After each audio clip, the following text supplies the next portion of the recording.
It's time for Jeffrey McDaniel. You'll have to unmute yourself, Jeffrey. All right. Thank you all. Thank you, Phil. Thanks everybody for coming here. It's great to be with the Ventura poetry community again. I was with you last year, and Friday was hosting it, and I think the book was just going to print then, maybe, right? It's about to go to print, and that was a really fun reading, and a lot of characters in Ventura, and a lot of good poets too, and just. You know, my wife's family lives out in Westlake Village, so we go out there. We would have been out there in person right now, so it's great to be here. It's funny to hear Phil read D.A. Powell's quote-unquote blurb, because it really wasn't a blurb. It was, I guess he doesn't do blurbs, but he had wrote that on Goodreads. So I just told the publisher to just take that quote, because I don't know. I don't like asking people for blurbs. It feels really weird. It feels awkward. And then I had this whole like no blurbs policy for a long time. I think I'm going to read some new poems. I'm just going to try out some new stuff. I should be reading from the new book, but I don't know. I'm going to do something. Just read a handful of new poems. See how we're doing here. All right. That have probably never been read. First days of spring. You're in your driveway. The sun opening its almost liquid arms over the lawn and asphalt where you stand. Thank you, you say to the two guys in orange vests, gripping your trash can with gloved hands, dumping a week's worth of Pellegrino bottles, milk cartons, cursed newspapers, 2 ripped leaf bags, 4 color mailers for Broadway shows you will never see, into the masher. Thank you, you say again louder, your voice rising a notch on the octave ladder.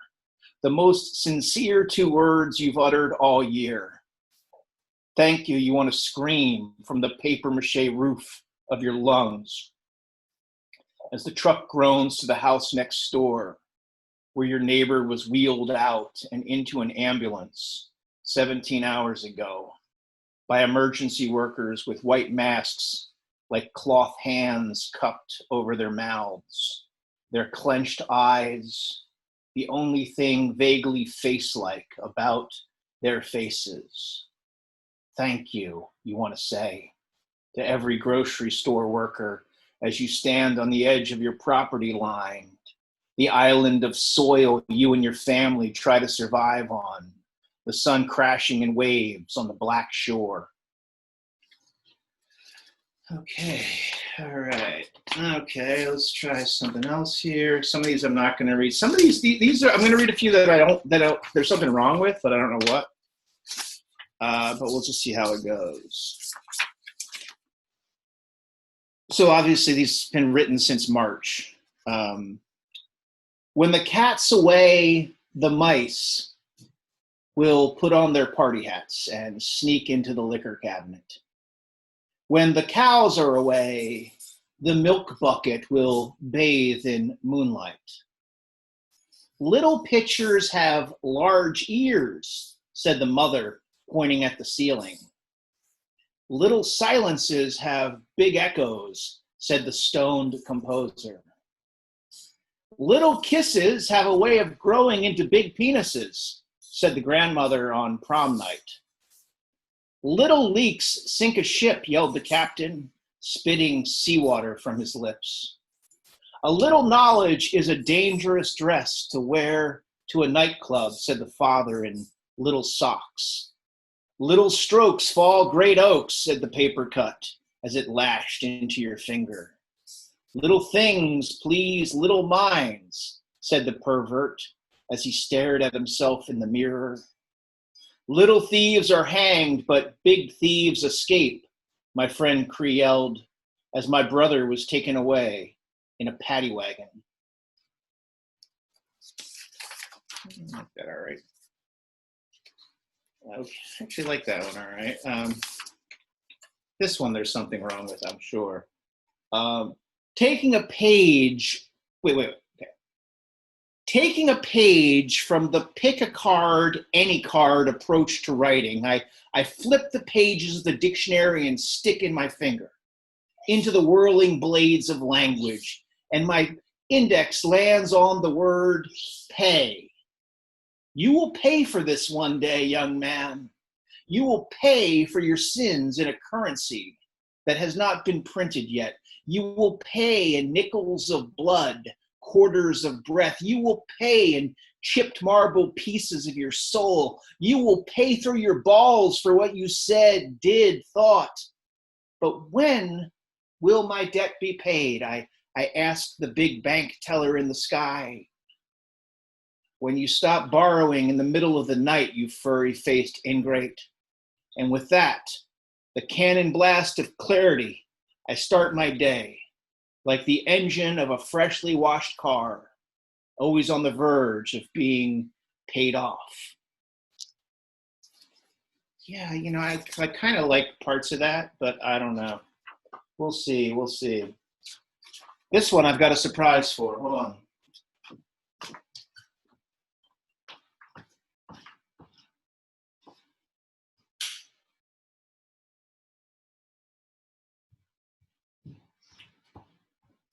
Okay, I'm coming back. Sorry, thanks for my disappearance. So one of the good things about teaching on Zoom, which there's obviously a lot of bad things, is that your students are at home. So I had everyone like go pick an object from their house and then bring it back and tell us what it was. And then they had to write to it and sort of explain Corona to it, or explain like what's been going on for the past couple months. This was in April. So I picked this bronze statue of a dancer that has this base. Right, so my father was an antique dealer, and this is from, I think, the 1918, actually, something like that. And so, yeah, it's like a little bronze statue. And so this poem is addressed to that. You gilded bronze dancer with your celebratory symbols seem culturally insensitive this week. Don't you know there are bodies stacked in a refrigerated moving truck? Don't you hear the neighbors in the driveway? Maybe it's better you don't know about the invisible bug that jumped from a bat like a genie, from a furry bottle to swine to nose and down the throat's drain pipe. I don't want to tell you that people wear masks when they kiss now.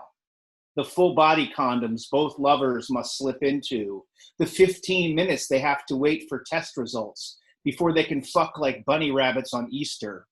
You with your only left toes, with only your left toes on your inlaid marble base and your right knee in the air, bent at a 90-degree angle, are in a permanent state of flamboyant buoyancy.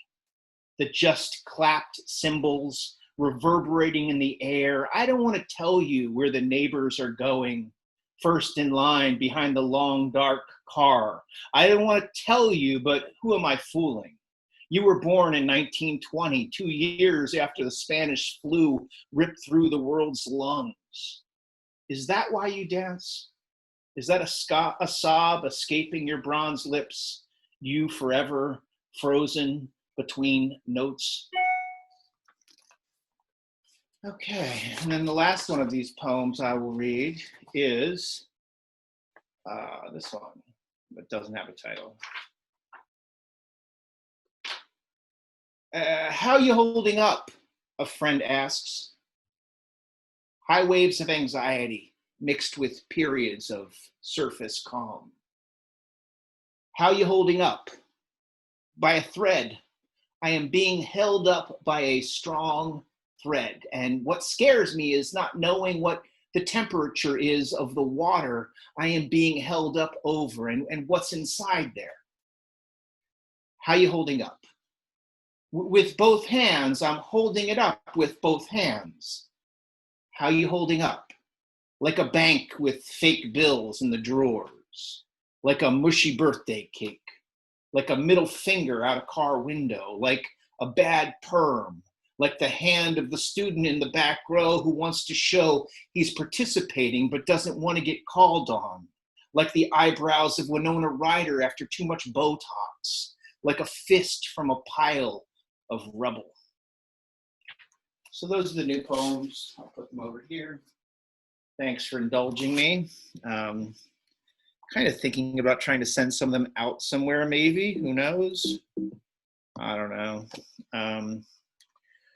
All right, so I'll read a few poems from this book. Maybe I'll read the poem that Friday wanted to hear, which is called, Friday, I believe it's the one called Tooth Number 19. Is that correct? Okay, so yeah, I'll just read the poem. This is like totally based on a true story. And it was in California. I mean, it was like a really fucked up experience. But anyway, I don't want to give away the narrative. I wonder if it comes through. Tooth number 19. My last endodontist slid assassin-like into the dentist office, gripping a black bag with drills and reamers, hand files and paste fillers. No small talk, zero banter, silenced a tooth and jetted, never to be seen again. But this one has a smile big enough to walk into. So I confide, with a root canal, doctor, some part of me is dying. It's one more step on the road to oblivion. I consider a small funeral in his waiting room. He injects Novocaine into my gums, weights then drills. My fingers flash, tiny beige bolts of lightning. Fireworks of pain ricochet down my thighs. He cocks his head at my lack of numbness. Are you sure it doesn't mean my molar is healthy and want to live, I say? Your tooth is freaking out, he says. Maybe my tooth is like a person who fell off a boat and is frantically waving its hands at us saying, save me, and you're essentially pushing it under the surface, telling it to drown.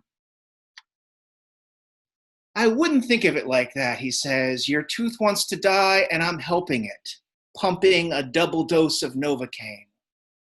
We wait, and still a blast of air feels like a wrecking ball, pulverizing the nerve. He takes off his blue mask. I can't get you numb. But I hear, I can't get it up. This has never happened to me before, he says. But I think about that drunken night sophomore year. No wonder you were such a drug addict, my pal Alex says. I asked my friend Sloan to read Jewish scripture at my follow-up. I say the French call an orgasm the little death. You do a lot of that in your 20s, she says, but after 50, it's all tumors and teeth.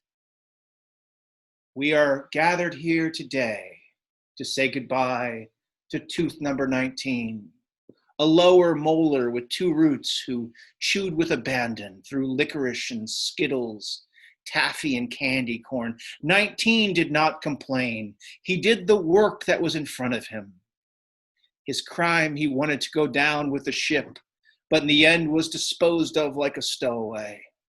Not even the dignity of waltzing the plank. No, he was tossed overboard, his long roots clawing at the lip. So yeah, that was a really bad scene, man. I'm not even going to go into it. I'm not even going to go into it. It's just the whole thing was just too much of a total absolute bummer. Okay, let's see what else we can do here. I just saw this movie with my daughter just right before this called The Perks of Being a Wallflower. Holy shit, that was a well-written movie. And that kid was an amazing actor.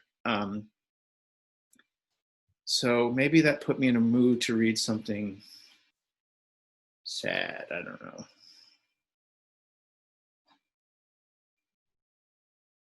Oh, I'll read another Dennis poem. Here we go. This is called Creation Myth.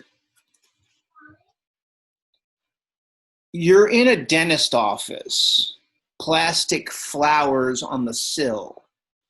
The dentist is showing you close-ups of the bombed-out factory that is your brother's mouth. 14 years without a checkup will do that to you. Let's get some Muzak up in this motherfucker. You want to yell, but instead you bite your lip. Outside, the sky looks like it's been punched in the face. It's the rainiest July in our lifetimes. He told me he hasn't brushed in months, the dentist said in the hallway. I really like when my patients are honest with me.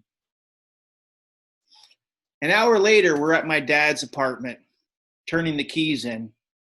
Last year, the old man went over Niagara Falls in a giant Diet Coke can, the cords from his oxygen tank flailing in the wind like the electric hair of science. 50 years before that, he was pushing his Protestant telescope into our mother's night sky and belting out the names of constellations: Andromeda, Jonathan, Libra, and my mother screamed out, yes, yes, let's name him Jonathan. And thus my 6-foot-tall brother with broomsticks for limbs clacked and clacked into being.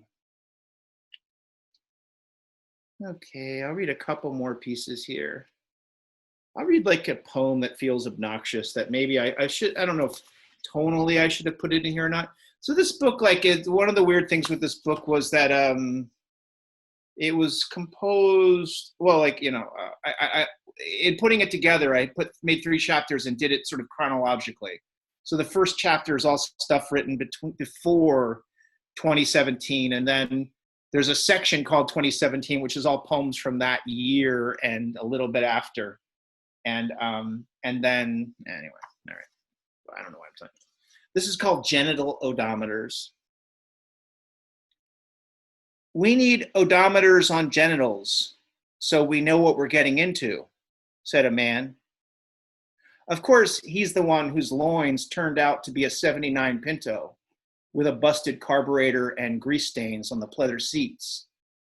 Your dick is so limp, you need Viagra just to get pee-shy at the public urinal, yelled the cool girls out the window of their Volvo. Or at least that's what T.S. Eliot said. Duchamp changed urinals forever. After him, urinals started getting all artsy-fartsy, and men guzzled glow-in-the-dark Gatorade so they could make Etch-a-Sketch pee art. My buddy Joan has a t-shirt that says, "The women come and go talking shit about Michelangelo." In college, my friend drank from a bidet like a water fountain. Are you trying to be scandalous, my wife says, reading the first draft of this. But she doesn't know what it's like to be a 14-year-old at the urinal. The whole team gathered around, chanting, "Art, art, art," as you squeeze your paintbrush and try to take one for their team, their jockstraps swinging overhead like the lassos of puberty, or those wicked halos painted by Fra Angelico. Yeah, that's a weird poem. I'll read 2 more things, and then I look forward to hearing other people read. Thank you for having me here. This is a poem. Oh boy, what should I read? Those 2. On Metro North Citybound, the Hudson unspooling. The surface is glossy and then sometimes it ripples, says my 10-year-old daughter Camilla, as if she's describing the python-like body of time slithering through our fingers. We get a text. Julia, her basketball-playing babysitter, needs ligament surgery.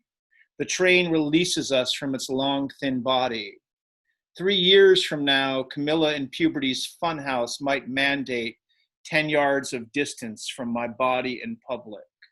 So I'm trying to drink in the closeness now, tugging her by the hand through midday Manhattan, business people slaloming the sidewalk in rolled up sleeves, taxi windows scrolled down. Let's light a candle for Julia, Christine says matter-of-factly, darting into a side door of St. Pat's. I expect a couple tourists, 2 minutes max, but a service is mid-bloom, hundreds in the pews. We slide in to show Camilla how God works. A robed man sings at a lectern, his voice a butter knife scraping fibula. Christine leafs through the prayer book. My eyes go up and up to the chiseled ceiling. The robed man's voice solves every crevice. And I'm not religious and have no idea what he's saying, but something happens on this unnaturally hot autumn day. I don't have to hold my face together anymore. This is a place where you can let your face go. And here it goes, God. Take Jamie's slumped body from the sidewalk, blood seeping from his abdomen like whiskey from a paper cup. Take my mother and her wheelchair and the 6-year-old girl behind her 78-year-old face. And take Julia's knee and my brother whose mind is elasticating in 2 directions like that Stretch Armstrong doll we had as kids, how we pulled and pulled to make him rip, but he wouldn't, so we jabbed a screwdriver into his ribs, the purple gelatin oozing out, the purple gelatin in my brother's brain, but I don't have to be strong now. All of New York felt like this in the first weeks after 9/11. People sobbing in cafes, the fronts of fire stations transformed into open air flower shops, the clenched expressions of the homeless suddenly apropos, invisible church singers belting out Ave Marias on every corner, the smell of Christ's twin burnt bodies. All you had to do was open your lips an inch and let the mist into your lungs, and that was a homemade Eucharist. Bless the red light camera that took a little bite of my soul. Bless the tooth dead in my mouth. Bless the bulb dead in its socket. Bless my father, almost 6 months in the earth. Bless the lungs of the holy man singing. Bless this body that has another 30,000 miles left according to the doctor, aka the mechanic of the flesh. Bless the silence. Bless the hiss. Bless the punch. Bless the kiss. Bless the lemon, bless the lime, bless the fishbone in the throat of time, bless the fabric, bless the rip, bless the flame swallowing the wick, the hour, the minute, the tick. And I will just close this reading with so like the book was going to press and another kid that I grew up with died right before the book went to press. And so there were no more poems that could be fit in, but I was able to I did his eulogy, and I was able to make this little poem kind of thing that's not really in the book. It's not in the table of contents, but it's after the last page. So I'll finish with this piece.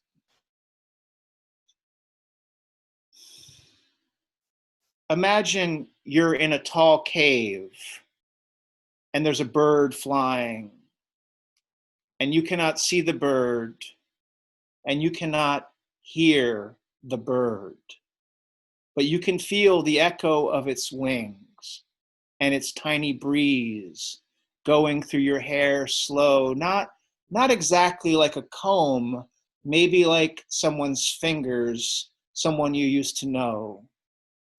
That's all we have now, the physical echo of his fingers. And somewhere the bird is flying higher and higher and leaving the cave, right through the mountain. And now a ray of light is coming in. And now the stone is opening. And now it's filled with light. And we see the blue sky, and the bird is gone. So, thank you. Thanks. Thank you very much, Jeffrey. It was wonderful, as always. And really glad to get a chance to hear you again. And sorry you couldn't get out to the West Coast, although it is very, very hot right now. So you're probably okay. So everyone, let's unmute a little bit. Let's unmute and take a little break. And then we will start up with the open mic. You guys can talk.